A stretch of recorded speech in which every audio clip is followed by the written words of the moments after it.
Use a flowchart showing how to build up and undo the following expressions. Now this is really important because it tells us the order to use our inverse operations when we're solving equations. So what do we mean by build up? So I'm starting with an x. Now if we look at this, what's the first thing that happens to x? Well, it seems to be multiplied by 3 before 7 is added. Just think about BIMDAS. So the first thing that happens to this is it's multiplied by 3, and that would give us 3x. The next thing that happens is that 7 is added, and then we get to the expression 3x plus 7 that we have. So how would you undo it? You'd undo it using inverse operations. So the first thing you need to do to undo it is take away 7. The second thing you need to do to undo it is divide by 3. So notice how we're using opposite operations, but because we're working backwards, we also use them in the opposite order. The 7 is subtracted before we divide by 3. This is really important. It seems really simple, but you've got to try and get this into your head because it's how you solve equations. Now, if we look at this one, because the x plus 7 is in brackets, the 7 is added to the x first to give us x plus 7. Then we multiply all of that by 3 to give us 3x plus 7. Now, once you've decided on the forward, the backward should be really easy. You just got to do the opposite. So we'll divide by 3 here, and then we'll subtract 7. And that would get us from this expression back to x. So now we've got x over 2 add 5. So the first thing that's happened to x here is it's divided by 2. And then 5 is added. So we have x over 2 plus 5. So we've built our expression.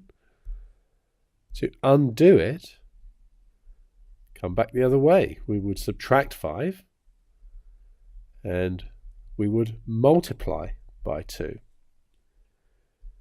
Then finally with this one, I can see the 3 is added and then the whole thing is divided by 2.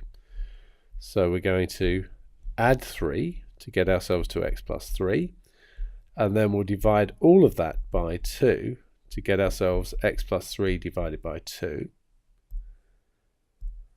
Coming back the other way is a multiply by 2 and then a subtract 3. So continuing on here, we've got some expressions that take a bit longer to build. So what's the first thing that happens to x here? So x is multiplied by 3. That gives us 3x. We then add 2 to that, which gives us 3x plus 2. And finally, we divide the whole of that by 7, giving us our 3x plus 2 over 7. So if we want to undo that, the first thing to do is multiply by 7, then subtract 2, then divide by 3. So what about this one here? Well, the first thing that's happened to x is that 2 is added to it. We then multiply the whole of that by 3 to give us 3x plus 2. And then finally, we're going to divide all of that by 7. So that's 3x plus 2 over 7. So let's work backwards. We're going to multiply by 7. We're then going to divide by 3. And we're then going to subtract 2. So these are the orders we'd use when solving it. That's the undo bit. So, what happens here?